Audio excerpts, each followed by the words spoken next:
বাইতুল মুকাররমে একজন দরবেশকে আমি খতিব হিসাবে নিয়োগ দিয়েছি।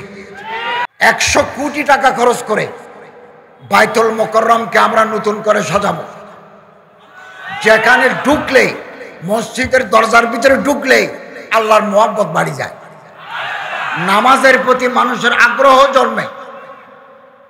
100 বা 110 কোটি টাকা দিয়ে খরচ করব, এটা 1 লাখে পাঠিয়ে দিছি, ফাঁস হয়ে যাবে। ইসলামিক ফাউন্ডেশনে নতুন একজন মহাপরিচালক দিচ্ছি, দিলেই আসলেই বুঝতে পারবেন কাকে দিছি। যিনি মুফতি, যিনি হাদিস পড়েছেন, তাকমিলে হাদিস করেছেন, যিনি LLB অনার্স LLM করেছেন, এরকম একজন ফাজল, এরকম একজন কাবেল ইসলামিক ফাউন্ডেশনে আমি ডাইরেক্ট মহাপরিচালক করতে যাচ্ছি। কেবল আপনাদের দোয়া দরকার। আমরা যদি ঐক্যবদ্ধ থাকি, আমরা যদি একে অপরের হাত ধরি, ওয়াতাসিমু বিহাবলিল্লাহ জামিয়া, এটা মানি চলি, কোন চক্রান্ত ষড়যন্ত্র বাংলার জমিনে সফল হবে না। কেবল আমাদের ঐক্যবদ্ধ শক্তি দরকার। এবং দেশের ভিতরে দেশের বাইরে, আমাদের দেশে নানা ধর্মের লোক আছেন, হিন্দু আছে, বৌদ্ধ আছে, খ্রিস্টান আছে, নৃতাত্ত্বিক জনগোষ্ঠী আছে, বহু জাতি বাস করে এখানে। তাদের প্রত্যেকের সংবিধান মতে প্রত্যেকের অধিকার আছে, রাইটস আছে। তারা ব্যবসা করতে পারবেন আমাদের মতো, বাণিজ্য করতে পারবেন, চাকরি করতে পারবেন, কৃষি খামার করতে পারবেন, ধর্ম পালন করতে পারবেন, ধর্ম চর্চা করতে পারবেন। সংবিধান মতো কোনো বাধা নাই, ইকুয়াল রাইটস, সমান অধিকার আছে। এবং এই দেশে আবহমান কাল ধরে বিভিন্ন জাতিগোষ্ঠীর মানুষ শান্তিতে বসবাস করে আসছে। সারা দুনিয়াতে সংখ্যালঘু আছে, মেজরিটি মাইনরিটি, আকলিয়ত আকসারিয়ত। মিয়ানমারে আছে, রোহিঙ্গাদের কি দশা হয়েছে। ভারতে সংখ্যালঘু আছে, কি দশা হয়েছে, কি মর্মান্তিক দশা হয়েছে ভারতের মুসলমানের। আমেরিকায় মাইনরিটি বলতে সাদা কালা, ব্ল্যাক অ্যান্ড হোয়াইট, কালা এবং সাদা, গায়ের চামড়া কালা, গায়ের চামড়া সাদা, দুদলের ভিতরে মারামারি। একেবারে মার্কেটের পর মার্কেট চালাই দিছে লস অ্যাঞ্জেলেস নামক এলাকায়।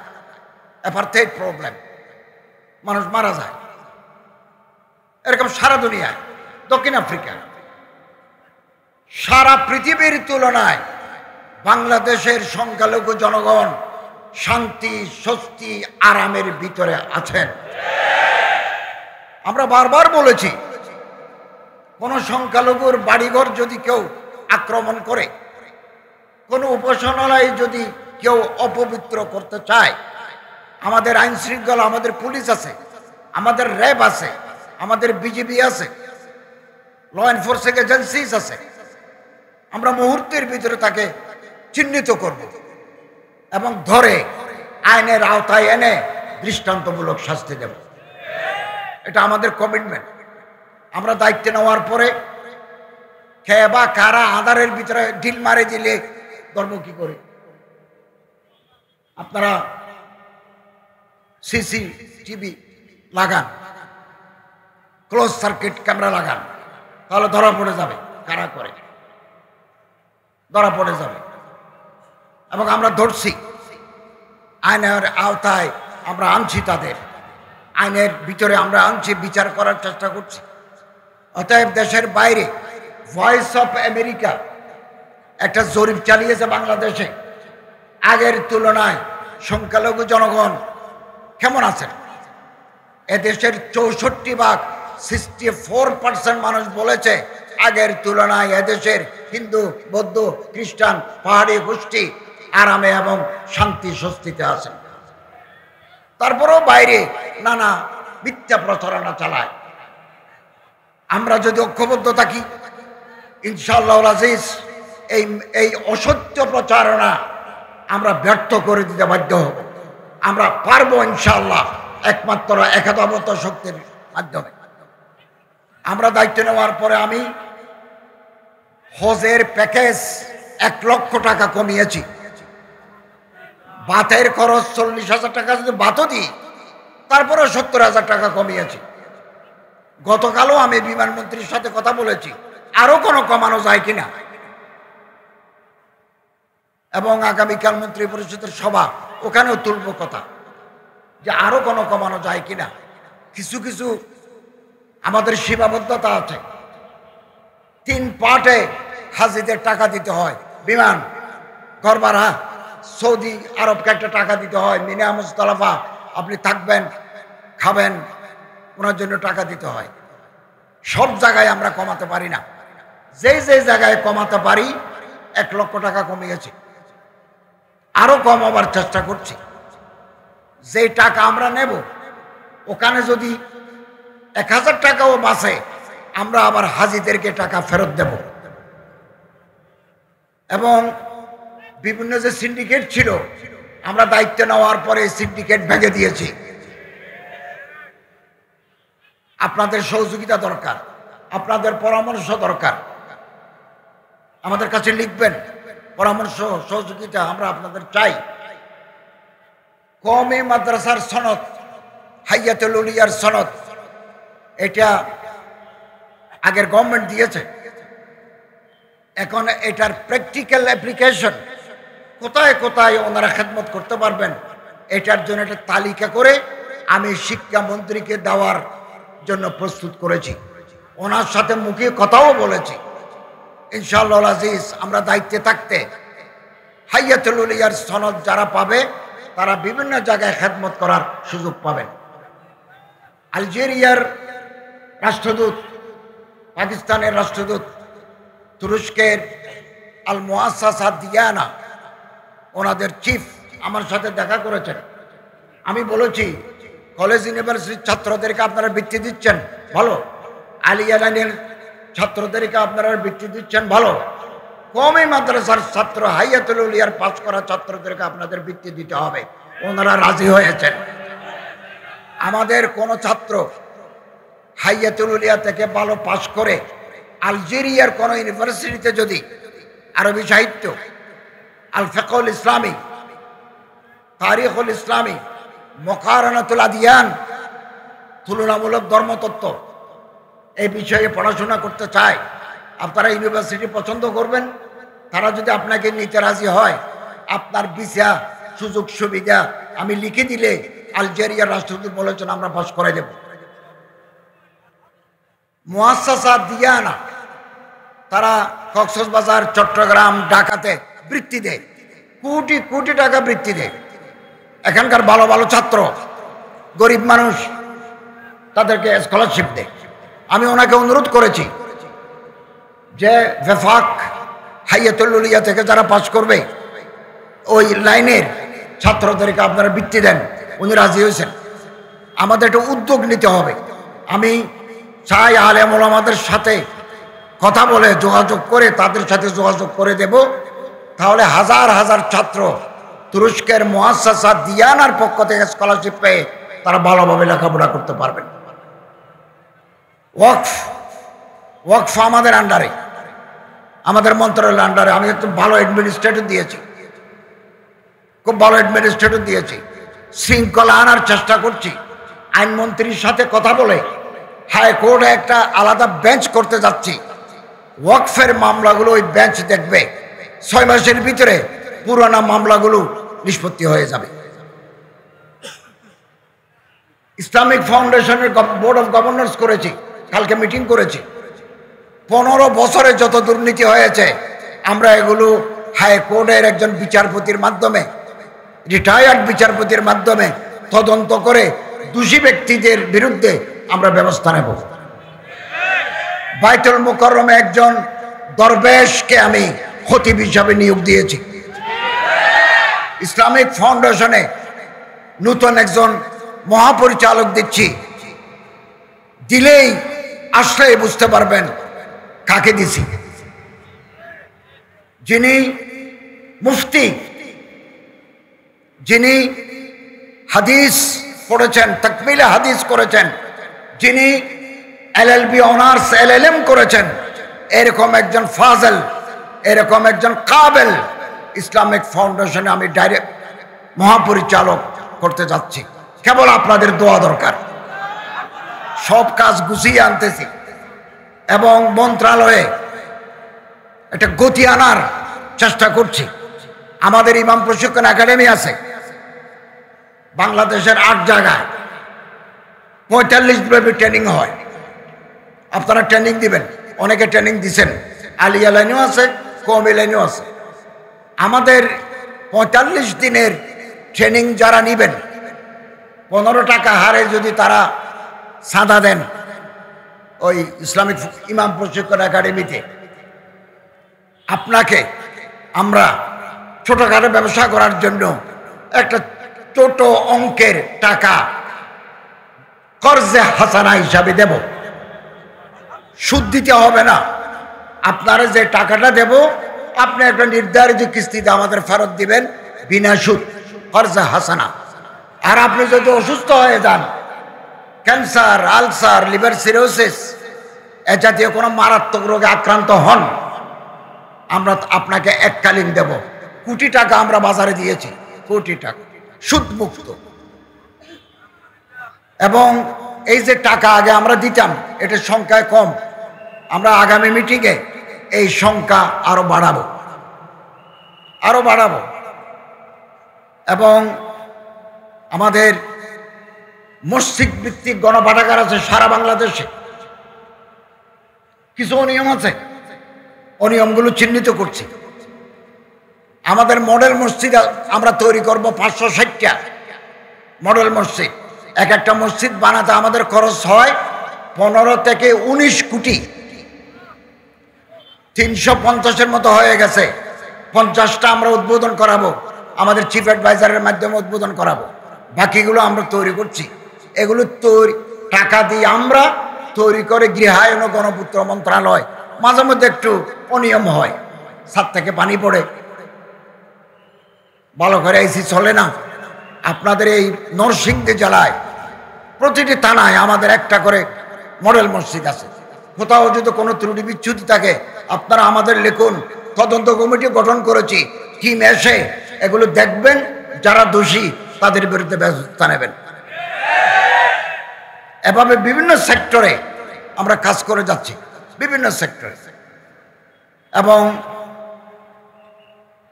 এই প্যাগোডা ভিত্তিক শিশু শিক্ষা, মন্দির ভিত্তিক শিশু শিক্ষা, গির্জা ভিত্তিক শিশু শিক্ষা, এগুলো চলছে। এগুলো সব আমার মন্ত্রণালয়ের অধীনে। আলহামদুলিল্লাহ, যেখানে যেটা করা দরকার আমরা সেখানে করছি। 100 কোটি টাকা খরচ করে বাইতুল মোকাররমকে আমরা নতুন করে সাজাবো। যেখানে ঢুকলেই, মসজিদের দরজার ভিতরে ঢুকলেই আল্লাহর মহব্বত বাড়ি যায়, নামাজের প্রতি মানুষের আগ্রহ জন্মে। 100 বা 110 কোটি টাকা দিয়ে খরচ করব। এটা 1 লাখে পাঠিয়ে দিছি, ফাঁস হয়ে যাবে। চট্টগ্রাম শাহী জামে মসজিদ বিল্ডিংগুলো অকেজ হয়ে যাচ্ছে। কুয়েত আমাদেরকে 100 কোটি টাকা দিয়েছে, 10 কোটি টাকা দিয়ে জানুয়ারি মাসে আমি উদ্বোধন করব। 10 কোটিতে হবে না, বাকি টাকা এদেশের জনগণ দেবে। কাজ করে যাচ্ছে, আপনাদের দোয়া চাই। আমাদের আল্লাহ না করুন, আল-আয়াজ বিল্লাহ, আল্লাহ না করুন, কোনো কারণে যদি এই গভর্নমেন্ট অন্তর্বর্তীকালীন সরকার ব্যর্থ হয়, এই জাতির উপরে কালো অন্ধকার নেমে আসবে। আমরা রাস্তা দেখতে পাবো না, রাস্তা হারিয়ে যাবে। আলেম, ওলামা, পীর, মাশায়েখ, জুআমা, নোকাফা, ওরাফা, এগুলো জাতির সম্পদ। এক একজন আলেম সমাজের আলোকবর্তিকা। এক একটা মাদ্রাসা নূরের মরকজ, এলমের মরকজ। আল ইলমু নূরুন, নূরের মরকজ। আমাদের যে কোনো মূল্যের বিনিময়ে এই মাদ্রাসা, এই মসজিদ, এই খানাকা, এই হেফজখানা আমাদের টিকিয়ে রাখতে হবে। পৃথিবীর ইতিহাসে ইন্না নাহনু নাযালনা যিকরা ওয়া ইন্না লাহু লাহাফিজুন। আল্লাহ তাআলা বলেন এই কিতাব আমি নাযিল করেছি, এই কিতাবের হেফাজতকারী স্বয়ং আমি আল্লাহ। সোভিয়েত ইউনিয়নে 70 বছর কোরআনের তালিম দিতে দেয় নাই বলশেভিক আন্দোলনের নেতারা, গর্বাচক, ওনারা দেন নাই। 70 বছর পরে আবার সেন্ট্রাল এশিয়ায় সোভিয়েত ইউনিয়নের মুসলিম অধ্যুষিত এলাকায় হাদিস কোরআনের তালিম শুরু হয়েছে। তুরস্কে একজন কামাল পাশা আতাতুর্ক নামে এক লোক 50 বছর আরবি ভাষায় আজান দিতে দেয় নাই, মেয়েদের হিজাব পড়তে দেয় নাই। আগে তুরস্কের ভাষা ছিল আবজাদ হাওয়াস, আলিফ বা তা সা। উনি করেছিলেন রোমান ABCD, এবং মসজিদ আল ফাতেকে বানিয়েছিল জাদুঘর। আলহামদুলিল্লাহ ওখানে একজন ভালো শাসক আছেন, এরদোগানের যিনি পীর, উনি শেখ মাহমুদ আফিন্দি, ওনাকে তুরস্কের শেখুল হিন্দ বলা হয়। উনি এসে দেশ আবাদ করে দিয়েছেন। বিপদ আসবে, 50 বছর মানুষকে অপেক্ষা করতে হয়েছে, আবার সেই সোনালী ঐতিহ্য ফিরে আসছে। আমাদের এই বাংলাদেশে বারবার পরিবর্তন হয়, অনেক সময় আমরা বিপদে পড়ি, কথা বলতে পারি না, অনেক প্রবলেম হয়। একথা মনে রাখবেন, এই দিন নয়, আরো দিন আছে। এখন আমরা সারা বাংলাদেশে বলেছি কোনো মাহফিল করার জন্য পারমিশনের প্রয়োজন নাই। আমাদের গালি দিচ্ছে, আমরা এগুলো শুনছি। আমি তো বারবার কথা বলছি, আমাদের এই ইন্টারিম গভর্নমেন্ট, সময় কম আমাদের হাতে, আমরা চারিদিকে কিছু সংস্কার সম্পন্ন করে একটা পরিস্থিতি যদি একটা কর্ডিয়াল কনজেনিয়াল অ্যাটমসফিয়ার যদি আমরা তৈরি করতে পারি as early as possible, আমাদের চিফ অ্যাডভাইজার সাহেব নির্বাচনের তারিখ ঘোষণা করবে। বহু বছর পরে মানুষ, এদেশের জনগণ তার নির্বাচিত প্রার্থীকে, তার পছন্দের প্রার্থীকে ভোট দিয়ে জয়যুক্ত করতে পারবেন। এই যে পলিটিক্যাল কালচার, এটা ধ্বংস হয়ে গেছে। ব্যাংক দেউলিয়া, ব্যাংকে কোনো টাকা নাই। আমাদেরকে আবার 22,000 কোটি টাকা ছাপিয়ে ব্যাংকে টিকিয়ে রাখতে হচ্ছে। কি নাজুক পরিস্থিতি। তারপরে দেশে বিদেশে বাইরে চক্রান্তের শেষ নাই। আমরা যদি ঐক্যবদ্ধ থাকি, ইনশাআল্লাহ আজিজ, যে কোনো ধরনের চক্রান্ত, ষড়যন্ত্র আমরা ব্যর্থ করে দিতে বাধ্য হব, আমরা সক্ষম হব এটা। এবং এদেশের মানুষ জনগণের পক্ষে আছে, এবং ছাত্ররা, বৈষম্য বিরোধী ছাত্ররা একটা ইতিহাস তৈরি করেছেন আমাদের। আমরা পাঠ্য বইতে এই বৈষম্য বিরোধী আন্দোলনের চ্যাপ্টার দিয়েছি, যাতে মানুষ জানতে পারে যে এরকম একটা বিপ্লব 2024 সালে হয়েছে। মানুষ আসে, মানুষ যায়, ক্ষমতায় মানুষ আসে, ক্ষমতা থেকে বিদায় হয়। আমরা আছি, কদিন পরে নাই। আগে যারা ছিল তারাও নাই, আগামী দিনে যারা আসবেন তারাও কিছুদিন পরে থাকবেন না। কিন্তু দেশের টাকা লুট করে বিদেশে বাড়ি করা কোন দেশপ্রেমিকের কাজ হতে পারে না। বাংলাদেশের কোন আলেম, মূল ধারার কোন আলেম এই দেশের টাকা লুট করে বিদেশে বাড়ি করেছে, সিঙ্গেল ইনস্ট্যান্স নজির নাই। এবং আলেম ওলামারা সারাটি জীবন মানুষের চরিত্র সংশোধন, মানুষের মধ্যে আখলাকে হামিদা, চরিত্রের গুড ভার্চুস, ভালো গুণাবলী মানুষের মধ্যে যাতে জাগ্রত হয়, সে মেহনত করে গেছে। এবং আখলাকে রজিলা, মানুষের চরিত্রের বিরুদ্ধে খারাপ অভ্যাস আছে, এগুলোকে দূর করার জন্য ওনারা মেহনত করে যাচ্ছে। ইসলামিক ফাউন্ডেশনের মাধ্যমে আমরা সিলেট, মৌলভীবাজার, সুনামগঞ্জের মতো 8টা জেলায় জীবন, হাওড় অঞ্চলে, হাওড় মানে যেখানে পানি আছে, হাওড় অঞ্চলে জীবন মান উন্নয়ন ও জীববৈচিত্র্য সংরক্ষণ আমার একটা প্রকল্প আছে। যে অকারণে মাছ মারা, অকারণে খাংটা নষ্ট করে দেওয়া অথবা গাছ কাটা অকারণে, প্রয়োজনে কাটবে, এগুলোকে আমরা উদ্বুদ্ধ করছি, জনগণকে উদ্বুদ্ধ করছি। বহুমুখী কাজ আমাদের রয়েছে, আমরা কাজ করে যাচ্ছি। আপনাদের পরামর্শ চাই, সহযোগিতা চাই এবং আপনাদের দোয়া চাই, আল্লাহ তাআলার রহমত চাই ইনশাআল্লাহুল আজিজ। আমরা যদি ঐক্যবদ্ধ থাকি, একতলাপ থাক না, আপনি এক মাদ্রাসার ছাত্র, আমি আরেক মাদ্রাসার, আপনি এক পীর সাহেবের মুরিদ, আমি এক পীর সাহেবের মুরিদ, আপনি একটা তরিকা মানেন, আমি আরেক তরিকা মানি, আপনি আমিন বিল জাহের বলেন, আমি আমিন বিসরি করি, থাকুক না একতলাপ। কিন্তু জাতি, মিল্লত, দ্বীনের স্বার্থে আমাদের কমন এনিমির বিরুদ্ধে কালেমায়ে তাইয়্যিবার তলে আমরা সবাই এক এক এক থাকবো। আল্লাহ